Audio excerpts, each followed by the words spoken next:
VIP வந்திருக்காரு அத்விக்கை நம்ம விட்டுட்டோம், வரவேற்பு விட்டுட்டோம்.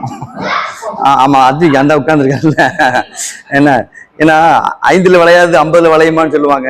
ஸோ இந்த மாதிரிலாம் எங்க அப்பா என்னை கூட்டு போனாரு சின்ன வயசுல இருந்து, அப்படியே ஒவ்வொரு இடமா கூட்டு போயிட்டு வந்தது. என்னுடைய விளைவு இப்போ உங்களோட நான் இருக்கிறதுக்கான ஒரு வாய்ப்பு. ஸோ அதான் முக்கியம். நோயற்ற வாழ்வே குறைவற்ற செல்வம், அதனுடைய அடிப்படை தான் இன்னைக்கு இந்த உணவும் வாழ்வுங்கிற ஒரு தலைப்புல கொடுத்துருக்காங்க. மருந்தன வேண்டாவாம் யாக்கைக்கு அருந்தியது அற்றது போற்றி உனின், வள்ளுவர் சொல்லிட்டு போன விஷயம். கிட்டத்தட்ட 2050 வருஷங்களுக்கு மேல ஆயிடுச்சு. அதே மாதிரி நம்ம வீட்டுல எல்லாம் அப்பெல்லாம் அஞ்சரை பெட்டிலாம் வச்சிருப்போம். எத்தனை வீட்டு அஞ்சரை பெட்டி இருக்குன்னு தெரியல.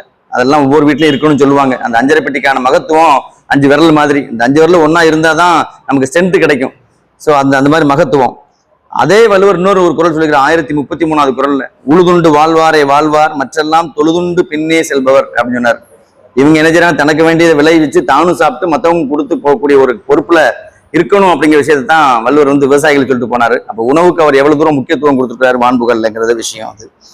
அதே மாதிரி கண்ணதாசன் எழுதிய பாடல், சுசிலாமா படிச்சது, எம்எஸ்வி இசையில, பால் இருக்கும் பழம் இருக்கும் பசி இருக்காது, பஞ்சனையில் காற்று வரும் தூக்கம் வராது.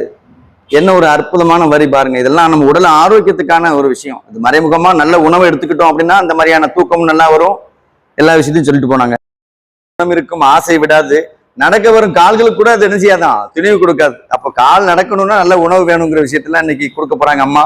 அந்த விதத்துல எனக்கும் முன்னிலையில ஒரு உரையாற்றுவதற்கு வாய்ப்பளித்த உங்கள் அனைவருக்கும் நன்றி கூறி முறையாக தலைவரிடம் ஒப்படைக்கிறேன்.